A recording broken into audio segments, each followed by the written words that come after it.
last fight 0. He did 0. We're just over here geeking out about the game. Don't mind us. We're so enwrapped in that. Winthrop though gonna be taking the first win in the series. I know at some point in it how we're like, haha, look at us, our prediction, like York's gonna do it. That's it. Our MC I knew it the whole entire time was just like, no, we'll see till the end of the game. And sure enough, Winthrop able to grab that first win. Yep.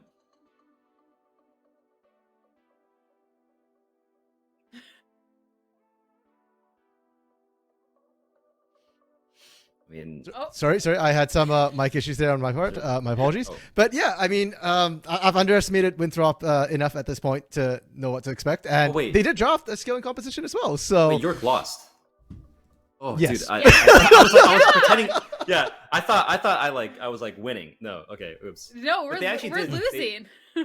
They were winning. They were winning right up until they lost. Up until they lost, they were actually winning. Yeah, well, let's talk into that, because it seemed like they were ahead in kills. It seemed, looking at it, at a glance, but at the entire time, Winthrop, they were matching them in gold, if not ahead in gold. They were getting dragons. How is this really switch into the way that Winthrop was able to take this win here, Nidhogg? Actually, I don't know if I should be asking if you thought York just won. I'm just kidding. What? Go ahead. I'm sorry. So, from what I saw in that game, like, they got the 2 dragons, and then Kenji ended up getting picked at the same spot. So typically you want to lead with your jungler, so it's a little bit more safe, especially because you can lantern him out. But that pick led into a dragon for York University, or York Lions, I presume. Are they a collegiate team? Yeah. It's York University. Right? Lions, Okay. Oh, nice. Oh, they're local. So the York Lions, go York Lions. So they actually had the opportunity to turn that a bit, and I feel like you could attribute a lot of that like mid-game bumpiness to the fact that Winthrop wasn't too proactive. It was literally just like their top laner carrying. Mabud was just carrying straight through. I feel like a lot of that gold differential was like the 2 towers, all those plates at top lane, and just like Ross Forest put, I think, 40 CS on Lee Sin pretty early. Lee Sin was doing a good job of like having some activity, maybe not necessarily in the early game, but like in the mid game where they got those picks. But that was just like impossible to overcome in the late game because Winthrop's team just has huge scaling, and obviously you saw that in the form of Tryndamere. I mean, I don't know why Tryndamere didn't take lethal tempo, but I feel like it would have just been immensely better. I guess Grasp for surviving in lane, but like it feels like the age-old Malphite counter is just like not a counter anymore, and like Tryndamere can actually just like destroy. What's this heat map right here? This is Mabud, and where Mabud was going for the early game here. And I'm actually surprised by how much we see Mabud not in that top side. I felt like he was in the top lane the entire time. But what disgusts me is the fact that the heat map is going all the way into York's base. Right there. Right. I mean, like that one time he came mid, like that's like just a tiny little bit. And then the rest of the time it was just splitting on the side. I actually thought that maybe if Udyr built a Hullbreaker and just split to the side, because he didn't take flash, right? So there's just no way to engage. Like, when you're taking Ghost into like the Syndra, the Jinx, and whatnot, like I feel like you can't do anything. So I would have really liked to see like the Tryndamere go top and like, Udyr go the other side lane and just double Hullbreaker it. I don't know if that's a thing people have done, but it's pretty rat-like and it would have been funny. But looks like they took the win anyway. You've got to. Yeah, what's up? I hate that you even suggested that. Like, why? The most disgusting part is it actually sounds viable. But I hate that's what I'm saying. Like, because he wasn't doing too much after they lost that initial like mid game. Like maybe you could have just leveraged that. But I mean, obviously, it sounds troll, right? Building Hullbreaker. No. It just sounds disgusting. I think Hullbreaker is incredibly strong right now. It's disgusting, or it's like you're trolling. Yeah, it's gonna get Hullbreaker nerfed further, Nidhogg, if junglers start picking up and split pushing there. But oh, good grief! But you know what? Let me know when you're playing your solo queue games. I'm out. All right. We have some replays. I want to know. We'll go from the Hullbreaker talk. We'll talk about these replays. We'll talk about the match that we just saw. I'd love your thoughts on this first replay that we have coming up. Yeah. So the first replay we're going to look at is from the early game, where Yorks were really just running the whole map here, and huge applause to York for how they played the early game. We didn't quite get to see it last week when they played against 100 Thieves here, but this series we did, and they actually controlled the vision really, really well for the most part, and you get to see how powerful Wally is getting around everywhere. So here they pick off Sir Kenji. So Kenji thought, okay, great, I got Dior, but Vision had been denied, and so Kenji didn't realize that, hey, there's backup nearby, gets punished. Now, that's fine. The first pick, it happened. The problem is 50 seconds later, Kenji comes back to the same spot, and this time you have even less vision. The bush vision you had is cleared, and Kenji still goes back in the area trying to clear wards without backup, and York, they see you. That's their wards you're trying to clear here. Gets killed for the second time within a minute. Right. And you can see in the vision earlier, like the Udyr and the Feelers were pathing upwards first. So maybe they didn't communicate that. Like Kenji probably just didn't say, I want to go clear this. And then they just super disconnected, gets picked, super free. Yeah, that really hurt because I think that was like right before the dragon. Yes. And then they just lost that. So they lost the whole point. Yeah, or the ability to go there. Well, something that happened a lot through this game was York finding a lot of kills. Winthrop, they kind of, at the beginning, got pushed around a little bit, bullied a little bit, at least in terms of the kills that were amassing up on York's side while they're scaling. But then all of a sudden, I think this was a big turning point in just the kills that were happening. Yeah, so this fight starts off a little bit odd. Like, we end up losing the flash here, and then we pop quite a few cooldowns on like Winthrop side, but because they can chase with the Udyr and the Tryndamere, like you'll see Tryndamere going here on the left, and he hits a huge W and just slows right here. And then Frostforce gets enough time to flank, but Dior gets actually an amazing flash because he gets like a little sniper nest on the side and stacks up a beautiful tempo, and they do this little hero run.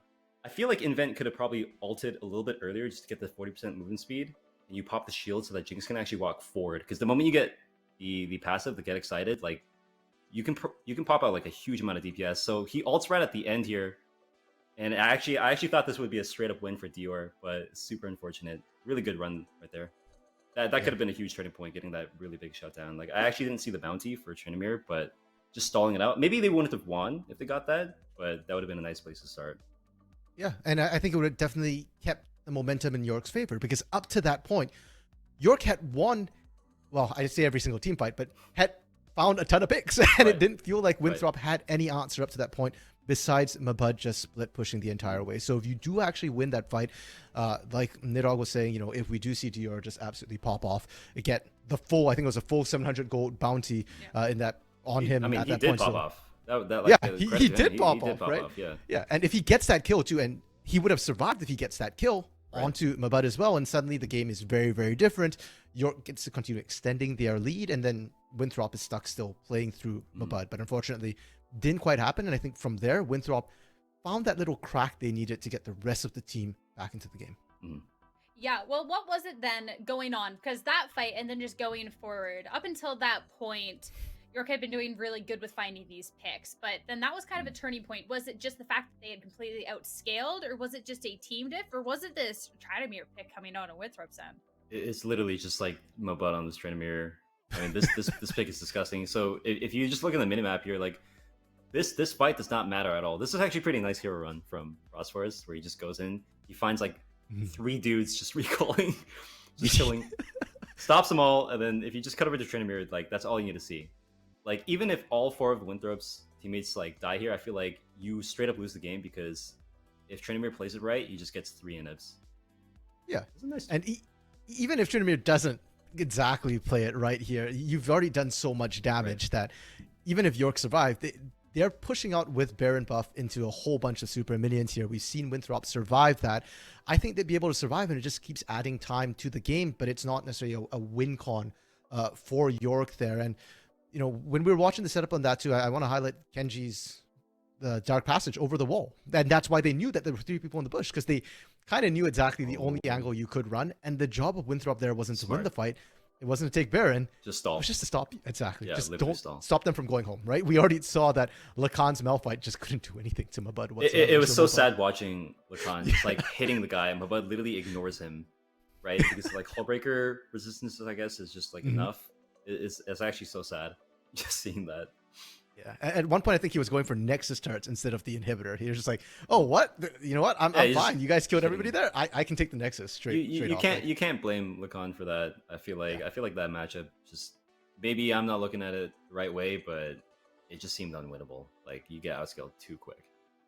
Like you do nothing to Tryndamere. Got outscaled. So then what would it be in this next game that you would like to see coming out from York to try and be taking this into a game 3? Because this is loser's bracket. A loss here, they're out of the tournament. There needs to be some sort of adjustment. What do you think that would be? Well, if you think about like the way they were winning game 1, in terms of adjustment, like you have to take into consideration like what was actually making them win. I feel like if Winthrop just cleaned up like a couple of their mistakes in positioning and getting picked, like York has nothing to adjust to do. Like they can't just like rely on Kenji getting caught, for example, or like maybe sneaking a gank at that bot side, something like that. I would just say like don't pick Lee Sin, like unless you're going to be super aggro. For me personally, might be a little bit biased. You know, you can call me out on it, but maybe Jarvan would be a nice pick. No, I'm kidding. Of course, it would a be little bit Jarvan. more activity, right? Because like you know that like the Winthrop side is just that, you know, playing for this Tryndamere like scaling and whatnot. If they pick something similar, right? Like we want to counter with proactivity, right? Not losing the dragons. Like I'm surprised that like, well, actually I'm not too surprised in an Udyr Lee Sin matchup that Udyr just like out farms and just takes a dragon immediately. But I would like to see some sort of pushback against that. So like counter the scaling by doing something early, or scaling yourself, right? Yeah. We'll have to see if option, there's definitely any of those options coming out here. It's time to get into our game 2. See if York University can take this into a game 3, or if their run in the lower bracket ends here. It's time to say hello again to our wonderful casters, Dia and Smax, for match number 2. Thank you, Sierra, RMC, and Nidhogg, as we return to the casting desk, and we are only seconds away from the draft. I think that the adaptations that the AD talked on are really important, specifically when it comes to dealing with that hull breaker. I know that we were really harping on it. It's because its impact was massive in that game, and the thing is, these teams haven't swapped sides, so it could happen again.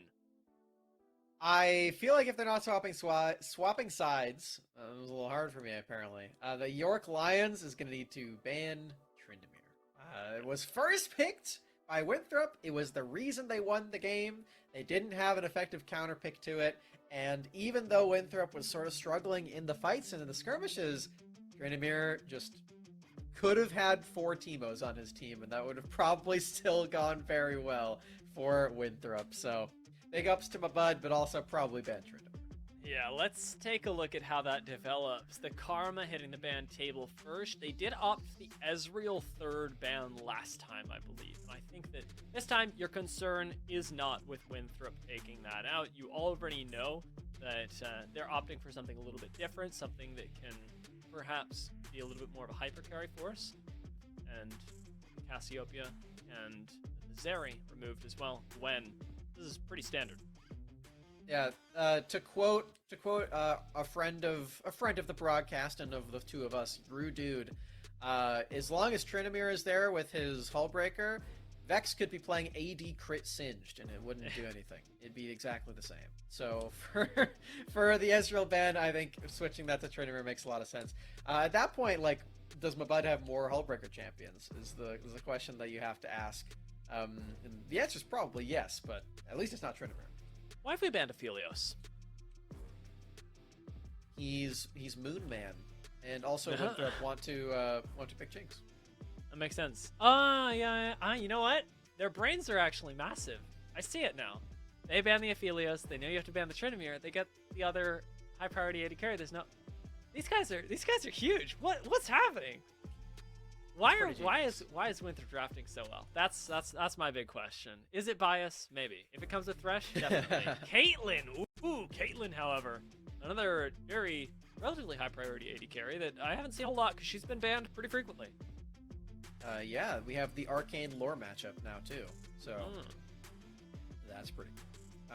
Maybe just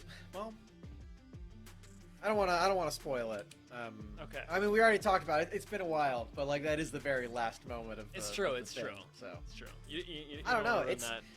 It's a bit up in the air who wins in the end, you know. But you know who wins the Xin Zhao champion is York. Wally gets his hands on this one.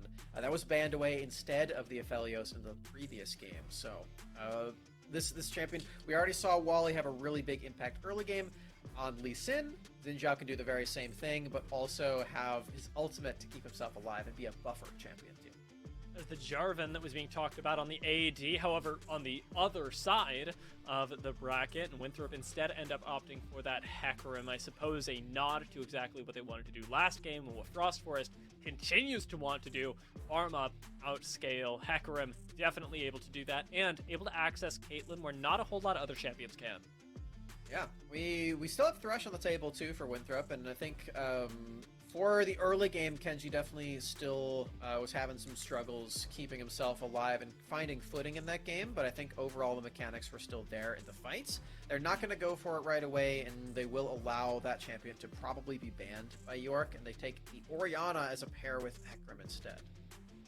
Yeah, I can't imagine that York really have too many other things they want to take away unless they're looking for a very, very specific matchup. For right now, though, answering the Orianna is going to be pretty simple. This, not an answer to the Orianna, however. If you are coming from the solo queue side of things, Lux likely not going mid lane in this particular case, going to likely be paired up alongside the Caitlyn for a little bit of extra bullying. Yeah, it's got that flex potential, but we're definitely expecting it to be bottom lane. I know last week we had Avril on the show, and she's a very big fan of carry Lux. I don't think that's going to quite happen in this game unless Invent gets a lot of the early game kills, and then at that point you kind of just, it's undeniable, you know, Lux is going to have Ludens and just one-shot everyone. But that will be determined in the game itself. Winthrop's still looking for a support. It won't be Nautilus, as York have banned that one away. Okay, so we're likely going to be just taking away all the engaged champs that we can. I do know that Winthrop have teased their Janna, specifically Sir Kenji.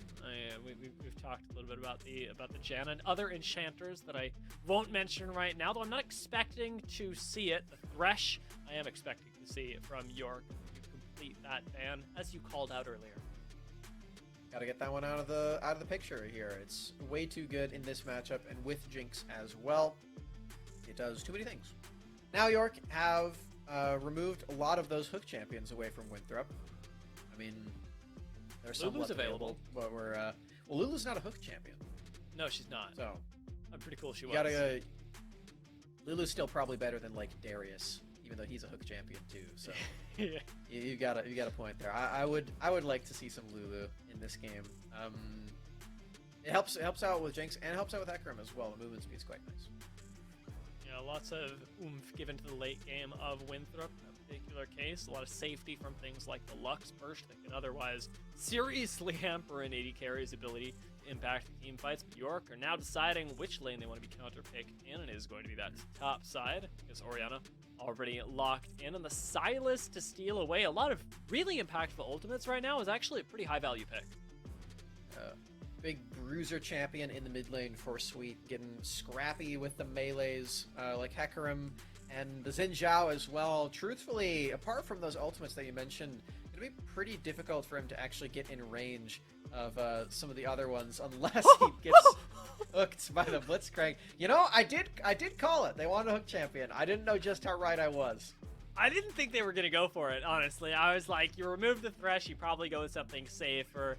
But, I mean, if you're going to do it, there's no better champion if you are landing your hooks. Because Blitzcrank's hooks are some of the most punishing in League of Legends. The, of course, other side of that coin is that the rest of his kit, not so much. Ooh. Yeah, you're definitely right. He's got a lot of movement speed, but if you miss the hook, then it's not really the champion for you. This Gangplank is the other one for Winthrop. Not quite a Hullbreaker champion, but a similar effect, I feel. In the side lane, you're going to remain for most of that game. You have your ultimate to impact everywhere else, and Mabud will still be able to have a similar carry performance in this game, I would imagine, against the Aatrox. Champion picked in 3 out of the 4 of our games today, honestly. Looking back, pretty surprising, I feel. It wasn't really that heavily prioritized last week. Yeah, it seems like it's rising, and out of where, I don't know exactly. Is Aatrox perhaps a sort of holdover from the fact that we aren't getting as many enchanters now, and Chemtech Putrefire not as freely available, so Grievous Wounds perhaps not as freely available, but it is a little bit odd to see him climbing the ranks, and likely a nod to the solo queue performances. The Gangplank pick for Winthrop, though, something that I want to go back to, as it's an interesting selection since it provides a lot of flexibility between that side lane and the team fight. Gangplank is one of the few legends that can swap between the two with relative ease. I haven't heard the champions called legends before, but now that I League think of, about it, right? yeah, they are legends. I don't know, man. It feels weird calling Shaco a legend. I don't know if I fully agree that all legends are created equal. They're all legends, and then there are some like, you're here, participation award legends. Yeah, these are like the Freljordian deities. We've got Org, we've got Anivia. They're huge, and then we also have this like magic cat with a book. Yeah, yeah. maybe How maybe frustrating not quite the must same. that be? You're like on a massive battlefield, and you're like, I've literally lived my entire life. Your Aurelian soul is like a creator of stars, and then a totally normal feline just crawls its way onto a book of insane power, and all of a sudden you're on the same level. You're kind of robbed, to be honest. It is a little underwhelming. You know, she's not totally normal, Yumi. She can talk, so that's at least something. She's a little. Is that a magic. book thing? Is that I guess. is Yumi I don't know. Is Yumi a cat, a yordle, or a She's a cat. Styan? She's cat? definitely a cat. Yeah. Okay. She's not a yordle. I know that for certain. Okay. Because her like master was a yordle. Oh. I feel like. And ready to serve. Anyway. Oh, did you guys? I don't know if chat could hear that. I can't be the only person that heard that. I think everybody heard that. I think I'm making the executive decision that everybody heard that. And in case they didn't, and they think we're insane right now, Blitzcrank has spoken to us through the veil. So yet another machination of the gods here that is going to be hitting us sometime soon. You can only imagine. Hooks in the spot lane going to be extraordinarily punishing against the Lux Caitlyn, neither of which are prepared to tank one. That'll be exciting. For York, they really do want to fully attack this bottom lane as soon as possible. That's why they have this Xin Zhao. It's probably why they're on red side again as well. As I mentioned in the last game, it's a lot easier to dive bottom lane when you are playing red team, just based on how the terrain is laid out. So that's something that Wally and probably Sweet will have their eyes on to try to help this double ranged lane of Caitlyn and Lux. They just have to hope that they don't get hit by a rocket grab before they arrive. Yeah, Wally was really abusing the ability to pop over the wall with blast cones last game, take Sweet with him, and I am wondering about the Orianna Sylas matchup, specifically now, because it's a matchup that I haven't seen for a while. It used to be relatively common, and now, not so much. And with the changes that both these champions have undergone, the early push is going to be a big question, because Ivano should have access to it in the first couple levels, but once you get a few points into the queue for Sylas, I think he'll be able to match it relatively well, and at that point you can start roaming with Wally. The 2v2, obviously devastating, as both these champions do bring a lot of CC to the table. Yeah, Ivano should have access, but he doesn't have any items. All right, there we go. He recalled, so he acknowledged this earlier rather than later. That's good. Because you're definitely right. You really want to be that range champion in this lane and make sure that Sweet can't get out of the lane as easily as he did in the previous one on Syndra, which again, Sweet did do a really nice job of. I was impressed by Sweet and Wally and their movements around the rift very early. They helped DR and Invent have a solid lead early game. It's just a little harder now that you're picking this scaling bruiser style champion in the Sylas against Orianna as well. Not the easiest of tasks to give to yourself.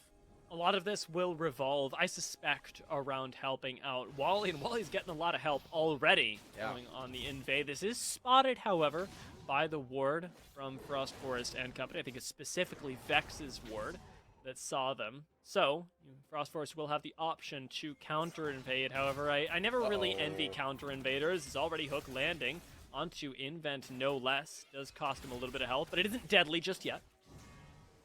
Would have been more health if Invent didn't start with the Prismatic Barrier. An interesting choice that was not punished in this instance because he was hooked very early on. Probably the idea behind it as well, although the ramifications of that are that he doesn't have his aggressive spells very early. He is also prepared for this as well, because he has the Relic Shield, so he's just a genius support player, what can I say? He's planned out his entire laning phase 10 steps ahead of me. It's honestly pretty cool right now is being able to stay around as a Lux, and at least not die and not lose too much HP in the early stages. I'm going to count as a win after Blitzcrank Hook connects. Still, Vex getting chunked out, though, pretty significantly, despite that lack of abilities, and his Infant ticks the level 2 alongside Caitlyn. Things will be a little bit harder. Khan now punishing some over-aggression, some greed from Frost Forest, who did go for the three camps, and that is why I don't particularly envy the person who has to then counter invade, because you know that you are no longer in charge of the game plan, and that York, in this particular case, have first move to punish you to do what they like. And Lacan is playing for jungle. He's not doing anything else in his own lane. There's just a gangplank there that's going to shoot him in the head with Parlay. So what does he do? He goes over to the Krug camp and make sure that his jungler is having a nice game. That is a top laner that you want to have on your team right there. Lacan, great work. And a lot of the York University squad definitely in the process of meshing. We talked about how they were, I think, not expectant of actually making it to this point in the tournament, but with every game that they take, they're definitely getting a lot better, and they're learning so much more. An already very talented squad and plenty of mechanical prowess to back it up. I like that they're willing to play for each other, sacrifice resources, because I would be scared to, personally. It does take a lot of gumption to go, I'm going to take the hit for this, and I'm going to end up helping you out, especially in a lane that is already difficult for the Aatrox, and Rex, also pretty difficult. Definitely really cool to see these youngsters in the game helping each other out and going for the similar goal, which is, at the end of the day, kill the enemy team's Nexus, as is true of every League of Legends team. Just a bit more true of York Lions right now, because if they don't kill the enemy team's Nexus, they are fully out of the tournament. This is their last possible chance, and they're getting rampaged by a Hecarim. Vex pretty darn low, but Dior gonna get slapped in the face by a spear and taken down for first blood as Frost Forest makes a decisive gank in that lane, and Wally manages to take away a Raptor camp for it. So CS in the favor of Wally, but you take this as Frost Forest. You're very, very happy. Dior getting taken down early is basically a win condition for Winthrop. Oh yeah, that is the early game win condition if you can take down that champion. Meanwhile, in bottom lane, flash forward. Trade. Oh, nice flash from Vex as well. Kenji underneath the tower, I don't think has enough mana for a hook at the moment, but the resets will come in, and still, Vex and Kenji should arrive back into the bot lane at a good timing to absorb the next wave. Take a look at this bot lane and how it played out, as there is absolutely no fun being had here. I don't know, man. That Blitzcrank seems like he's having a lot of fun, Kenji. He's landing the hook right there. That looks pretty fun to me. I'm a Blitzcrank man myself, so I appreciate that one from Kenji. And as you said before, Dia, this is the exact way that Winthrop can win the early game, making sure that Dior on Caitlyn does not have an easy laning phase. He can't just scale up and take all of the turrets and turret platings off of the Rift. He has not been able to attack the turret even a single time. Bono's got backup here. Sweet knows it right now and does steal that Hecarim ult away in order to get to safety. Kenji's roamed up as well, and the flash and the hook onto Wally does start yet another engagement. They're right back, and the Prism locking up Hecarim changes everything, though, and Frost Forest will fall, surprisingly, after Winthrop set up what looked like a really good play. Some nice roams from both of the supports. Turns out Invent has more crowd control than Kenji, as they're proving it to each other yet again. Just throwing some auto attacks in there, just making it a little difficult for each other to get back to lane. Invent again comes out ahead right there. Will be able to take some wards and make sure that Wally is able to start up on this dragon. I really like the moves. Best part about Invent coming out ahead is that Dior also gets to come out ahead. Almost 20 CS up right now on this Caitlyn. Mabud looking at this top side, though. Flashes for Lacan and will be unable to secure him, but just barely with the corrupting pot ticking away. Lacan lives out on what can only be tens of HP right now, while Vex dies bot side and Wally picks up the dragon. Invent able to snag that one away. No ignite there. It does look like Invent flashed. I'm really curious what went down there. Hopefully we get another look, but Dia, they killed Dior once, but now there's 2 turret plates and a huge CS lead as well. This is the anti-win condition. This is looking really crazy, actually. His Invent kind of cracked on this Lux, sets up his 80 carry for success, and has continued to do so for the rest of the squad. 100% kill participation for what it's worth. 2 kills deep into this one, but it's pretty surprising for a Lux support to be making roams and plays. That's pretty awesome for Invent. This is the best he's looked in this whole tournament. I think it's safe to say. Hard to look worse than this, or hard to look better than this, honestly. There we go. I meant to say, yeah. Hard to look worse, yeah. But I did not mean High to say standards that. for Smash. Hopefully Invent forgives me for that one. But yeah, he's looking really solid. I am really enjoying the Lux, and he is single-handedly saving the win condition for York Lions as well with this huge lead that DR now has again. He's even taken the Gromp. Look at that. A little bit of extra CS in the pocket of the Caitlyn, and holy moly, what happened? I feel like we're just constantly bopping around going, this is how the Rift should normally be, and then discovering that the Rift is not like that at all, as people just die constantly in the weirdest of ways. Ivano, so I got taken down by Sweet. We're thinking that there's going to be happy fun times everywhere, and then we pan across the Rift and there's just a corpse that we didn't know was there. This time it is Ivano, Sweet with 2 kills on the Silas. This is so insane. We were here like completely doomsday for York Lions like 6 minutes ago. We're like, oh yeah, Winthrop, they killed DR one time. It's over. It's just going to snowball out from here. And I'm sure Frost Forest was feeling the same way as well. He's like, all right, I did all I need to. I'm playing the farming Hecarim. I got my bot lane a kill. And now I'm going to continue farming. He looks bot, and everybody's dead. We're surely not diving this, right? I mean, I was thinking we were gonna just come bot and, well, everybody's gonna be dead again. This time, though, at the very least, Light Binding isn't going to connect, and Frost Forest picks up a Rift Herald at the cost of a few control wards in bot lane and a little bit of health on his 80 carry. This Rift Herald has a lot of pressure on it, and I feel kind of bad for Shelly because somehow, some way, she's got to fix a big part of this game for Winthrop. Yeah, definitely. You need to have something of a win condition through this. We're definitely not getting at bot lane any longer. Invent and DR are mostly done with the bottom lane turret. And Sweet and Wally, their win condition's coming online too, because we mentioned how Sweet really does want to get out on the Rift and go see the world with his jungler.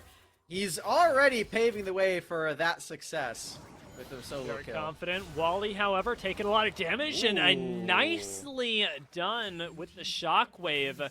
Ends up netting Ivano a kill. Sweet, however, looking for him. Doesn't have the ult steal off cooldown just yet, I don't believe, but Ivano wants to try and trade this out. It may be ill-advised. Frost Forest on the way is going to do a lot of work. Doesn't have the greatest wound, so Kingslayer gets him a lot more health, but Sweet recommits and wants to find Ivano here, flashing in with another Kingslayer to finish the deal. Should be getting another as well. He may be able to 1v2 this. Frost Forest isn't able to catch him on the wall. Sweet recommits! He's insane on the Silas! That was through the Gangplank ultimate. That was effectively a 1 versus 3, and now Lacan is killing him under the turret. York Lions, they're here to play. These guys are ferocious in game 2, is backed against the wall, 1 game away from being pushed out of PGCQ2. They are showing Winthrop what they missed in game 1. It is wild to see Sweet taken off like this in the mid lane, and to have Lacan pick up a solo kill topside is wildly unexpected. York Lions are the masters of skirmishes, the savants of solo kills. It's been true of all 4 of their games. It's just the late game comes around and they can't quite keep the same momentum. The good news at this point, Dia, is that the lead is gigantic and there are no Hullbreaker champions on the side of Winthrop to worry about unless things get really weird. I'm feeling good about York Lions.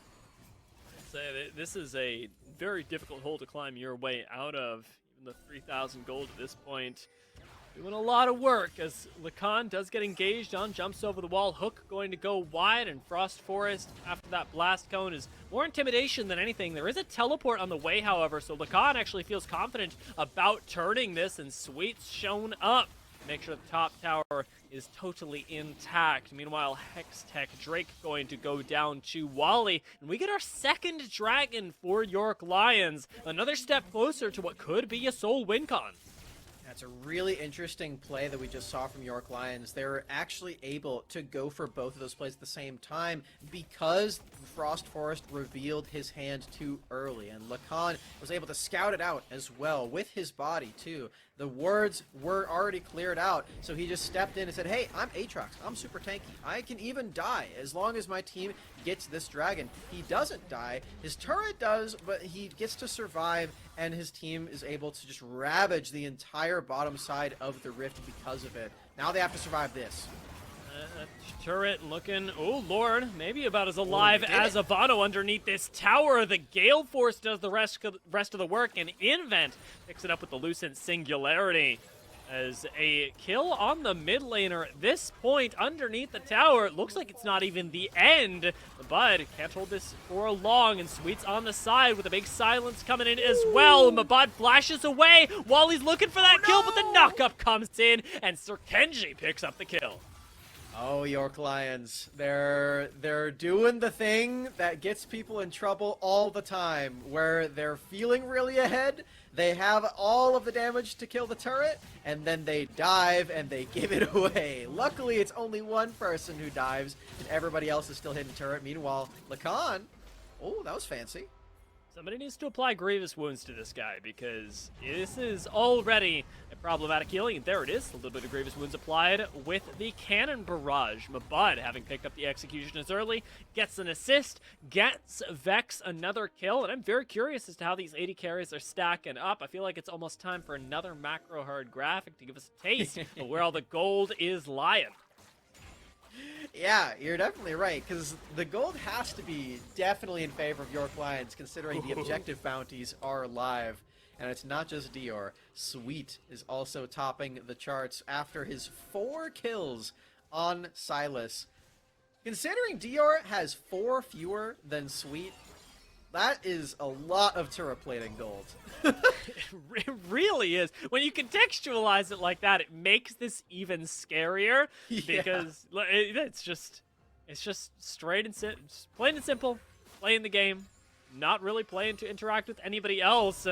Dior's already gotten himself to 1.5 items, considering finishing those boots off sooner rather than later. And Vex isn't in a position for at least the next 2 items to really do similar damage. Has gone lethal tempo this time around, and when Dior was in the position on Jinx, he did go Phantom Dancer for his second item to sort of prop that damage up. But right now, I don't know if you have that sort of luxury. It's really scary. Luxury is a long way off for Winthrop in this game. They've got a long way to go before they feel comfortable in this one. They've got some scaling elements. They've got a lot of scaling elements, if we're being honest. Jinx, Gangplank, Hecarim, everybody is going to be able to put in a lot of work eventually. That's the word. Eventually. Nice hook. Very good for the side of Winthrop. Does force a flash out of Sweet, though it won't be a kill. It's a small victory where they otherwise would have had none, and Blitzcrank does continue to be a pretty impressive pick, and likely the one pick, if anything, that will keep them going during this mid-game, because if Kenji can continue landing hooks, not even every time, every 1 in 4, 1 in 5, eventually it's going to turn into a pick. That means that York can't team fight. That means that Winthrop get a little bit of breathing room. And that little bit of breathing room is going to be lifeblood for picks like this Jinx and like the Gangplank. As long as you land that one crucial one, everyone's going to forget all the ones you missed. That's how it works. Now it's the one that goes into the highlight play. I know, I've made highlight clips. I've seen the behind the scenes. That's how we do it here on the production side of things. Spoiler for everybody. You got to make good plays to land on the production highlight reel, and Kenji definitely has that possibility here. They need to do it pretty fast. They are definitely wait, hold on, this could be a play. It could be. Khan's going to take up a lot of time, though, so I'm concerned about what it costs them. Kenji throws down the Ignite for the Grievous Wounds, and Frost Forest does pick up the kill. Teleport in from Sweet does leave us again without grievous wounds as he instantly makes an exit, but instead finds Vex on the way out. Kenji's hook should be off cooldown soon, a few seconds from now, but the silence comes in, and it is enough to get Vex another kill. 2-1 now on this Jinx, and Mabud watches the mid lane tower go down. Dragon the next thing on the table, but if Winthrop beeline their way down here, I don't think York can take it, and York, in the meantime, trying to burn through it or discovering the same thing. You can't step up to Kenji, and Winthrop should get their first dragon of the game. Oh man, York Lions, they had everything at their disposal, but they committed the teleport over to Lacan to try to save him and try to get a couple of those kills. And Winthrop, they take a massive gold swing because of it. Kenji in the right position at the right time on the Blitzcrank enables his team to get those 2 picks, and because they're so fast on this Hecarim, they're able to get back to the other side of the map. Lickety Split take that soul point away from them. And now Winthrop are feeling a lot more comfortable, which again, I mentioned before, is still a long way away, but they're getting closer to sitting back in their recliner. They're just on the edge of their seat a little bit. Yeah, it's small steps, right? We get to recover for just a moment. It's like when you're crying and you just take a second, you hold your breath, and you go, okay, you get a little bit closer to stability. This, however, pretty far from stability. If Frost Forest does get found, has the ultimate to get away, but won't invest it for now. Ivano does have to burn the flash, however, and for right now, the ult comes in a little too late. Frost Forest goes down to a very odd insect play from Wally. Those were a lot of buttons that were pressed on my screen just now. What? That was quite a few buttons. I don't think I'll ever see those buttons pressed in quite the same way ever again. And that's the beauty of League of Legends. It's always a different experience. And that one certainly was different. It was, and in a way, I think we can find beauty in it. But We can. Winthrop may be struggling a little bit more than us to find that same sort of joy, especially because they are relegated back to underneath their towers. I think the one sort of shining light for them is that Mabud's been able to collect a lot of CS at the same time. He is still down significantly to Dior, who has the most in the game at the moment. What was the tune of about 40 or 50 CS between the solo laners and Dior has now whittled down to just about 20 and a little bit under. So as Mabud continues to scale up, now that he's got the Triforce, you do have the hope that you can one-shot a carry in the back line eventually. You know, Dia, if taking the outer turrets was the only way to win League of Legends, then Caitlyn would be the best champion in the game. And York Lions would have played a really good game of League of Legends. They took all of those turrets with ease, they brought Caitlyn, and they even gave Dior 10 of the 15 plates off the Rift. And then they used that Rift Herald to take the top lane one as well. They've got all 3 of them. It's looking pretty solid. And at this point, they're like, yeah, high five. And now they're realizing, oh, there's also the other turrets, and eventually we have to kill the Nexus. And they're kind of shaking in their boots at this point. Like, whoa, we got all this really big lead. Our Caitlyn feels great, but we have to figure out how to actually progress from here. You can see that they're starting to panic a little bit. They're trying to Baron.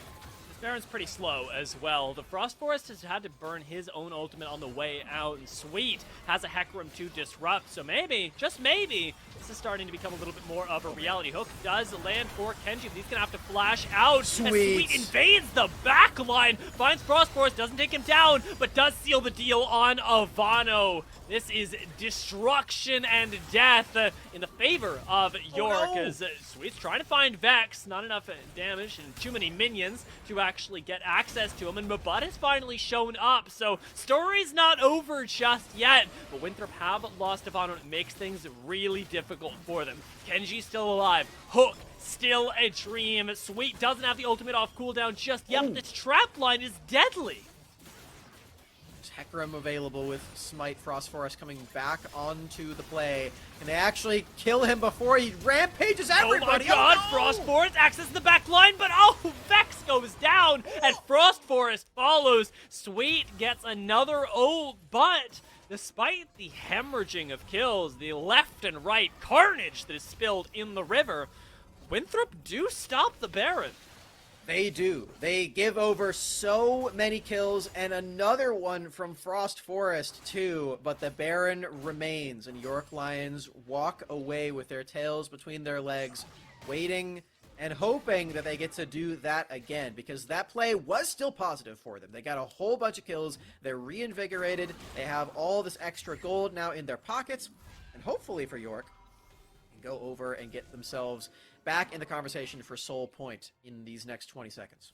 Teleport available for Mabud and for Sweet, and Sweet's actually got that little bit of extra time on the cannon barrage that may not be available when we do hit this next dragon. Crucially though, the summoners for the 80 carries are down, and even for Ivana. So if you get on top of Winthrop's backline, you kill them. Very true. And that's something that Frost Forest could potentially do with his ultimate, or he's gonna have to run away. Ooh, that's a lot of damage that he eats. He just goes down. No ultimate available for him. Kenji's not able to stop the invasion of the back line either. And Winthrop are lucky to limp away in this situation. Mabud on 200 HP. Vex on just about 5. But that was a convincing skirmish from York University. Ooh, this is actually really interesting. York do actually commit to taking their third Drake, the fourth one, off of the Rift. It takes them about 4 seconds to do it. Those 4 seconds could be the difference between them taking this Baron and Winthrop actually winning the fight. Frost Forest has just spawned. They're teleporting in. Do those 4 seconds mean the difference of this game? He's still got ult. Baron's at half HP right now. With Sweet teleporting in, you've got a lot of safety. Watch the hook from Kenji as he does end up finding the support. The burst isn't enough, though, or is it? As finally Invent goes down. The Baron is secured by Wally, but Winthrop are still on a rampage. Wally's not able to flash out over the wall. Vex will pick up the kill. Dior in trouble as the Gale Force takes him away, but Frost Forest is right on top of him, picking up another 2 kills. It's a triple for Vex, and he's looking for Lacan as well. Slow's gonna land. This 80 carry is going to the moon, and it's a quadra kill for Vex.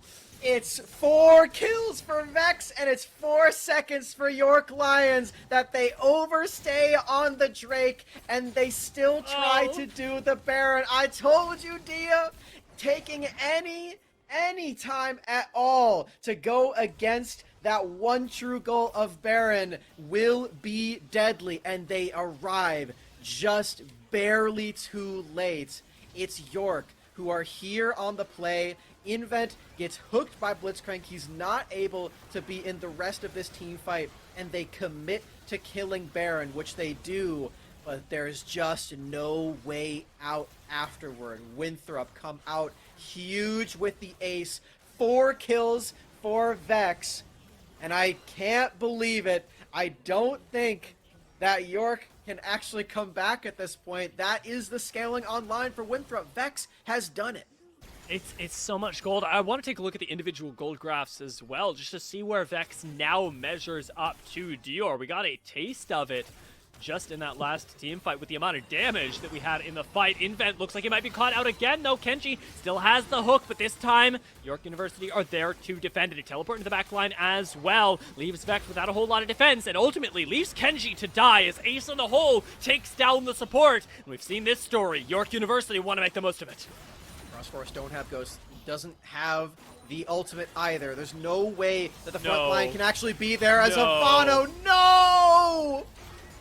Ivano going down is deadly. No matter how fed Vex is, it's a 3v5, and this is an inhibitor going down. York, they've got their tools back into it, and it's off the back of 2 really big picks set up by Invent. Mabud's got to do this. A very nice cannon barrage does a lot of work. Baron no longer in existence. Vex manages to dodge the binding from the Lux, and another hook lands as Kenji makes the difference. York University now on the run. The slow lands. Another hook follows from Kenji, and York University, they looked like they were going to win it, but now they're the ones getting run down. No inhibitor, or only one inhibitor. They can't take any of the Nexus turrets at all. Winthrop are back on the game. They're back out on the Rift, and they're going to take at least one of these mid lane turrets. Vex getting excited in these plays. Frost Forest finding the chase down on Hecarim, and another hook for Kenji secures it. They have so much structure damage with this Jinx, but not enough time to continue further. They will back away with 2 more turrets and a couple more kills. There are wards in the base. Oh boy. Sweet. Oh boy. Does still have teleport. However, oh my lord, the hook from Kenji. How does he do these again and again? It's another kill for Vex. It's too clean for Kenji. We said it before, Dia. It doesn't matter how many of those you miss. It's the ones that hit that end up in the highlight reel, and Kenji's is getting all of these clips. Oh boy. I'm crying, Smacks. It's just too beautiful to watch. Let's see another one. The hook forces the flash this time. Invent on the run, but it will not convert into a kill. And thank God for York, because they are going to be able to survive. The thing that I'm concerned about is they likely won't get access to this dragon. We got 20 seconds until this Mountain Drake, and it would be soul for York Lions. It could change the entire game, but they've got to find a way to approach it. York Lions needs to get this Drake. They are running out of time. Jinx has already outscaled Dior. This is realistically the last possible chance that you have. Vex has his summoners, though. Really difficult to actually kill this Jinx. Watch Cannon Barrage, because it's the way to apply grievous wounds to everyone. Mabud waiting on the side right now. Did have a flank, but it's mirrored by Lacan, who's looking for a way onto Vex inside of Pick. Kenji gets another hook, though, and it turns into another pick. Invent is down, and it's Lacan in the back line. That is not enough with a huge knock-up landing. Sweet accesses everyone with the fear, but Vex, he just can't be stopped. It's a triple. It might just be a quadra, and it's a pentakill for Vex, a monster of Winthrop, and the key to them winning the game and staying in the groups. That's the one and only Vex, the AD carry, putting the carry in the role for Winthrop right when they need it most, winning the team fight, and they're gonna take another inhibitor turret right now. Somebody's gotta go back to base so they don't get counter-ended by the Winions. But Winthrop are more interested in taking these structures and taking this series. Their run in Proving Grounds does not end today. No way do we get this game continuing. No way are we lucky enough to see this again. Let's take a look at the replay and see how Vex found 5. Let's look at his positioning and see how he uses all of his spells as well. Oh. He's behind this chunk of wall. You can't actually get to him. And of course, Kenji starts it off with that hook as well. Vex gale forcing in, or moving forward in, I should say, as he does still have his flash and his heal to use to make sure that he can get forward. Oh, it was gale force. I was right. I shouldn't have second guessed myself. That was beautiful for Vex. Yeah, you got to do like Vex. Don't second guess yourself. You gale force in, you flash out when you need to. That was absolutely beautiful to watch, and it kept so many people from finding him. Sure, as soon as you see the Jinx in the front line, you want to commit everything onto her. That instant reposition makes it so much more difficult, but it is a crucial summoner that's down for Vex, and if York want a prayer of shutting down this Jinx, it's got to be when she is immobile like she is right now. Winthrop starting up the Baron. Kenji waiting in the brush right now. Not spotted by the ace in the hole, but he's going to end up backing up, finding a hook actually, and the turn is on. Nobody's found Wally just yet. Findings landing left and right. Winthrop are waiting for that next hook, though. They've got all the time in the world with this Baron, but they don't have access to the mid lane. Hook goes wide, and they're starting it up. This is risky for Winthrop. Really, really risky as Lacan is on the flank. He has this Aatrox. He does not have ultimate, but he does have a lot of damage if he can actually get into this position alongside his bruisers. They actually do get mid priority. Whoa! Wally goes down to Ivano. It's another 2 kills that fall into the pocket of Mabud, and that is the turn that they were looking for. Sweet can do nearly nothing as a double is picked up. Ivano takes another, and now it's just about stalling Lacan, because this game can be ended right now by Winthrop. Vex doesn't care about these kills. He already got his pentakill. He's letting his entire team finish it off as he goes into the base. Of course, it's Vex here at the end to close out this series against York Lions. The collegiate throwdown is won by the defending champions in Winthrop University 2-0. These guys are massive. There were big questions coming into today, but the only thing that you gotta be thinking is that Winthrop just reclaimed the rift in the most massive way possible. They are gelling so well this season, and it's in the span of one short week that we see so much growth that their matchup versus Bogged, I can't call. I don't think anyone can. It's a lot of improvement for Winthrop, and they are going to need it moving forward against Bogged. You already mentioned that matchup. That will be the one to watch next week, as Winthrop, they're not quite perfect yet, but we are seeing the results of their week of practice from last week into this one. It's a good way to close out the month. Yeah, there are so many good things to say about Winthrop. We came in with questions about how they were going to meld with Frost Forest going in. Ivano was able to pop off. Vex showed us something completely different. We got Sir Kenji's Hook champions. I really, it feels like Christmas, because if I had written a list of everything I wanted to see, I got all of it. But I do wonder whether our analysts leave this one satisfied. So we're going to take a very short break before we hear from them. Hello, everybody, and welcome back. You might be wondering what is next to me here. We actually have an interview with Sweet Tangerine, and you know how camera things go. Sweet Tangerine, first off, I just want to ask, how are you? Well, I'm good. It was a really fun series. I'm glad. It definitely on the viewer side looked like a fun series, and I know too going into this that y'all weren't necessarily expecting the most, not really expecting to make it to playoffs. How did you feel like your run was regardless? So I felt like we had a really good showing on day 2 of open qualifiers versus Wildcard and Bogged, and we were really happy about that. We kind of expected to lose the game to 100 Thieves next because they're a bit cracked, though it was fine. We didn't really care. And then going into this game today, we felt pretty confident we could have won, and we felt like we should have won. It was just a couple of mistakes that cost us the game from my side.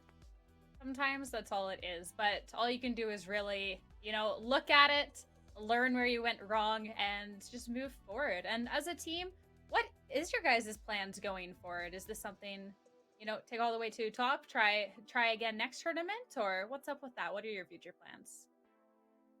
So currently we're just competing in CLO, and our plan is to just go as far as we can in CLO. We really want to make it to top 8, potentially go to LA, have fun there.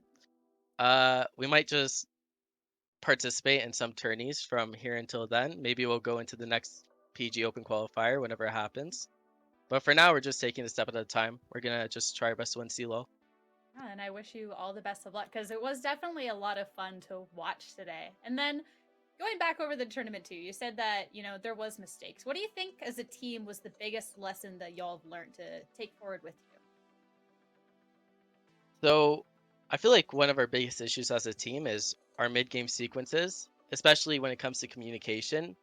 It feels like a lot of the times we get a bit frazzled when it comes to like some obscure things happening, like in game 1, for example, where the Tryndamere was permanently split pushing. And then like we had a plan, but we couldn't execute it properly. And then in game 2, it was the same thing where one fight went to shit, and then we kind of got nervous off of it, so we kind of broke down a bit. I think that was honestly our biggest issue, and I'm very confident if we could fix that we would have for sure won the series. Definitely. So I want to let you go and catch up with the team, but I do have a really important question. Your name, Sweet Tangerine. Why did you choose to go with Sweet instead of Tangerine? Well, I thought my ID could only be 11 characters, so I had to drop the Tangerine part. Why do you keep that part and drop the Sweet? Sweet just sounds better. It's just one smooth word. Yorkie Sweet. Okay, you're not wrong. You're not wrong. Both have a little bit of a flair, but respectful. But before I let you go, do you have any shout outs, parting words for anyone watching at home? Not much. Just look out for us. Don't underestimate us.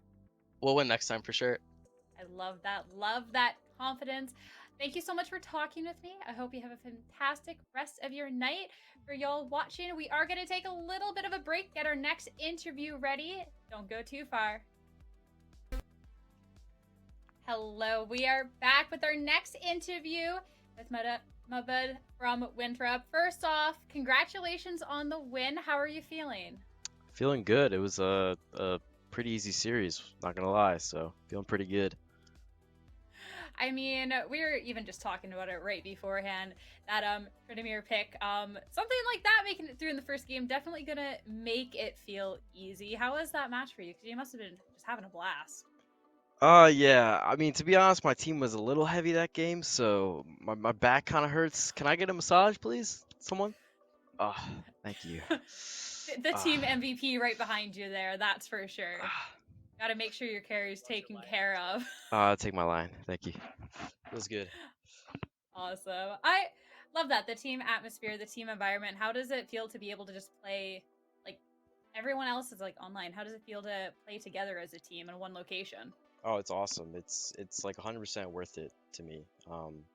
Going from playing amateur for a little bit to playing in person at school is like it's a completely different experience, especially when you're friends with all your teammates and everyone's like really good at the game. So you know you can enter into all these different tournaments and just get to experience essentially like a mini version of what it's like to be a pro. You know, so it's really awesome. That is. And do you feel like being able to have that sort of environment helps you all improve? And I mean, that was a really strong win you had today. Pull stuff out like that. Yeah, I think it helps a little bit, but it's also kind of it can hurt too, because when you have teammates that are like trying to go out at night and you know you have like a match next day and they're busy doing other stuff and they wanna hang out and they're not that serious, you know, not gonna name any names, but we have Oh. some problems with that, but it definitely helps for sure. That's good. And yeah, no names, no names. I'm Yeah, not looking to not gonna start say any anything, team but you drama know right here. they know who they are. They know who they are.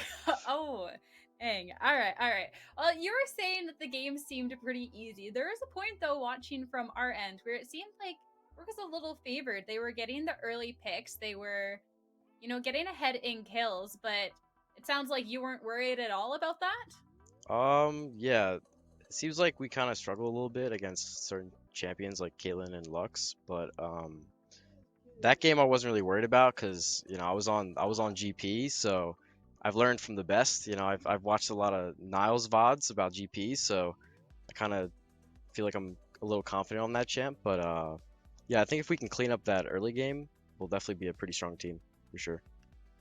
That's great. And I mean, it's going to be a tough competition going ahead, too.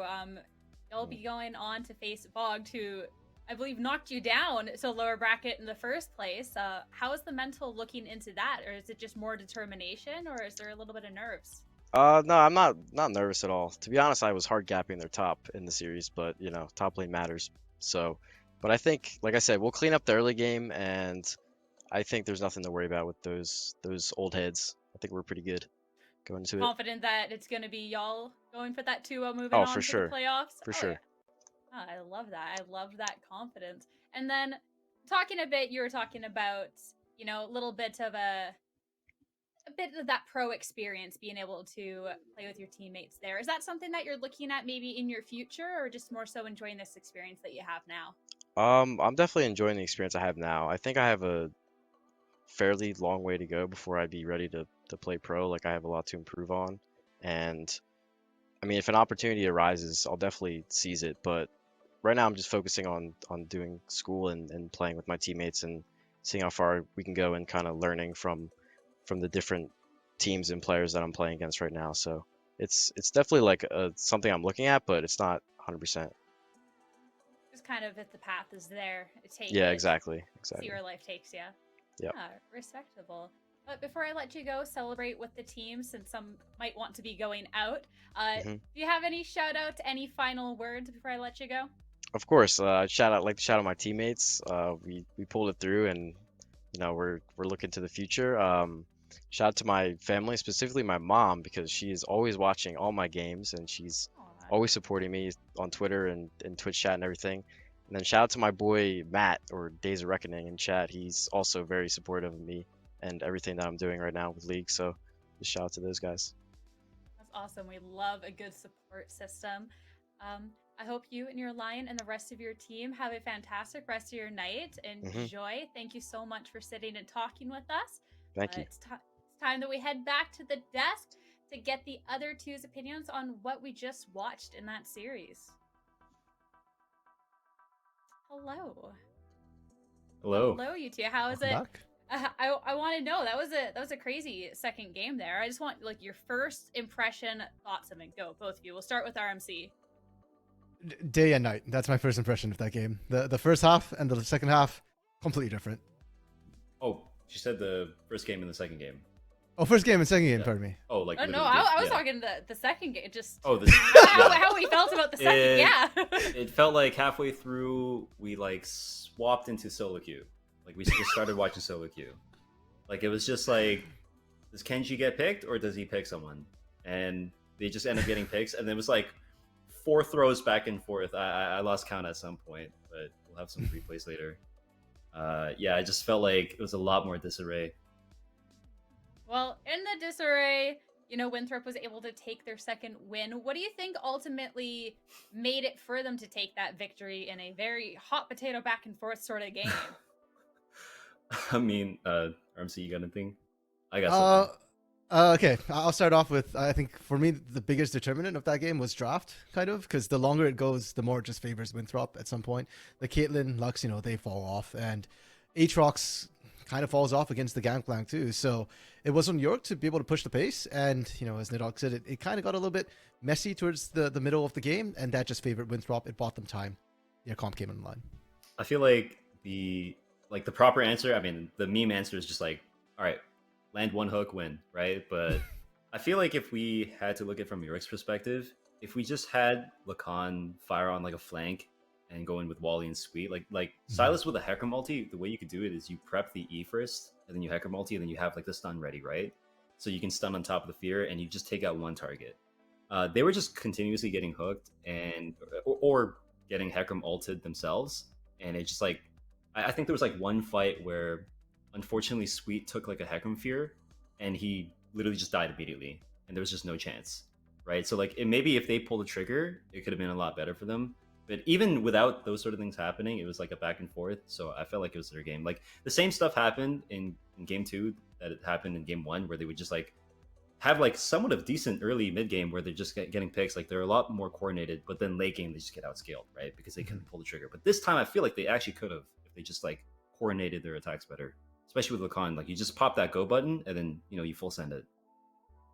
Yeah, well, getting near the end of the game, even just watching it with y'all, it was a little bit back and forth in those final minutes. One team, all of a sudden, there's a big fight, goes all the way to the other end, big fight. What made it so York couldn't actually really close it out? Or actually, we'll just talk earlier in the game because there is a couple of replays. Nidhogg, if you want to talk over this one for us. Right. So this one was really, really well done by Sweet. I was actually thinking they would just go out. But you can see here he had the E prepped, amazing flash W. And the thing about Silas is like the moment you hit level 9 and that W's max, like that goes down to around a 4-second cooldown, especially with a little bit of haste. So I was actually playing it in my head. I'm like, dude, he's just gonna go back in, perfect. And you heard me say that. That was a really nice play. Like they could have leveraged that a lot more. They could have. So why didn't they? Just a missed opportunity, or not realizing the golden apple they had in front of them? Yeah, so if you saw what happened, from my memory, I think Lacan also got a solo kill after that, and I feel like complacency might be a thing. I mean, I don't want to cast shade on these people.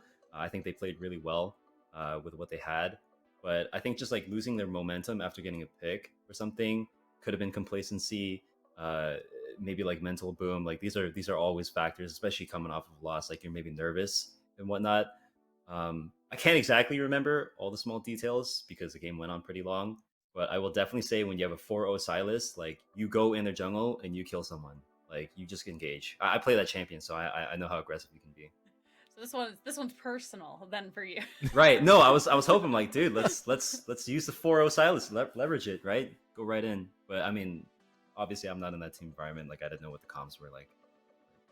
Yeah, well, it's definitely back and forth. And the next replay that we have, too, I think shows a little bit of that. RMC, I would love if you could break this one down for us. For sure. And I think at this point, this was sort of the tipping point where Winthrop was starting to come online and they were starting to land the skill shots. Now, this fight doesn't end well for Winthrop. As you can see, unfortunately, they got forced out rather early there for us, and the Baron's still being done. But you can see that the idea and the risk, the threat they're having here.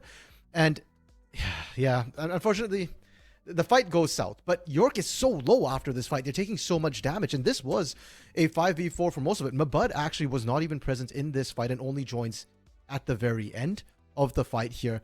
But we speed up to the actual Baron itself. 3 people against 5 members, and they managed to hold on. And this is just at this point scaling, because we can't say that it was played mechanically amazingly when multiple members got caught.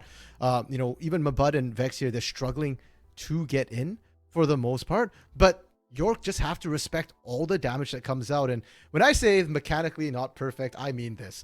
Vex actually flashing into this. If Vex doesn't flash in, they can hold indefinitely. But because Vex flashed in, yeah, they end up losing more than they had to. They do stop the Baron, and that was the critical thing. And this actually leads into a better Baron down the road for Winthrop.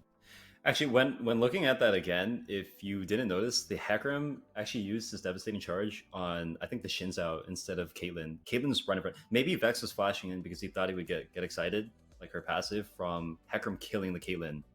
So I actually thought that was a mistake earlier, but it could have actually been good. Like, she was thinking she would flash in, get the kill, and maybe run to the right. Like DPS Shinzao from afar, but it came down to one click from the Hecarim. It's good that we get a replay. Yeah, one of those things that you don't like necessarily think in the moment, or we don't have the comms, we don't know what the idea was. It could have been something way more than just a little misclick, a little error. But RMC was talking about there was another Baron play later on. I believe we also have a replay for Nidhogg to talk through. Right. So this one was actually kind of funny.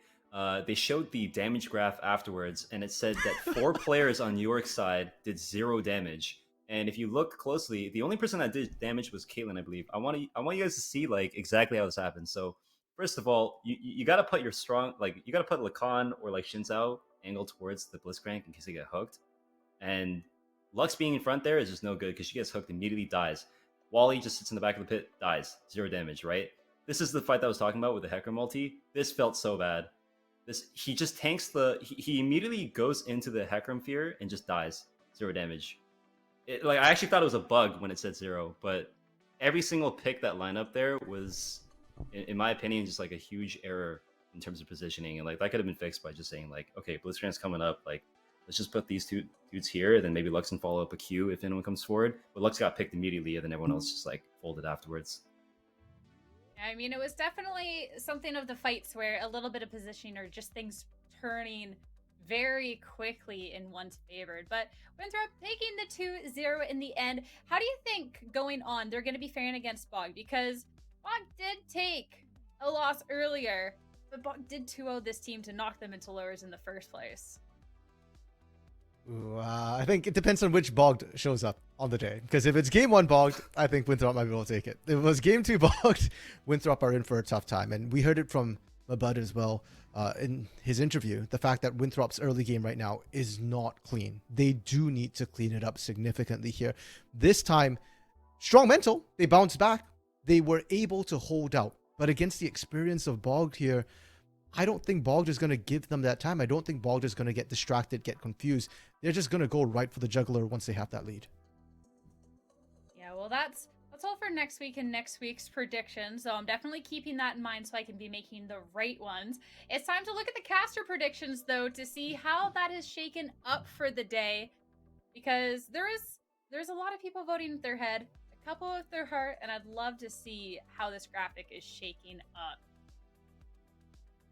It's all Bogged, right?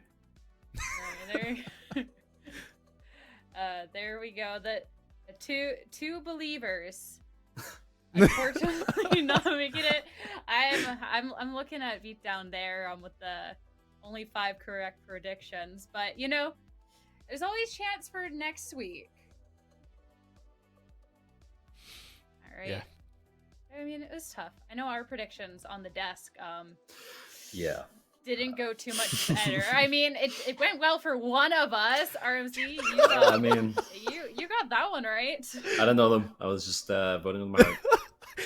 No, you had it right. Oh, you have little faith. You predicted Winthrop at first. I mean, I swapped because I thought it'd be funny, right? They put up a good effort. Like it wasn't a stomp, like at all, right? Like it just felt pretty close. Yeah. It was it was worthy to vote for with your heart, because they definitely put out a heartfelt performance out there on the Rift. So, you know, Good effort. I don't take it back. I just really hope for my own sake that they don't track my predictions going forward. RMZ's doing fine. I am not. But that being said, we do have the schedule for day 4 for us to take a look. For anyone at home, if you're making your own predictions, to get a little... Oh, just kidding. Just kidding. You guys are just going to have to be surprised tomorrow when that comes up. First, thank you everyone so much for tuning in and watching. RMC and Hog, you have any final thoughts on the day? This is your chance. I mean, thanks for having me. I've never done any of these sort of things. To be honest, I got called on a short notice.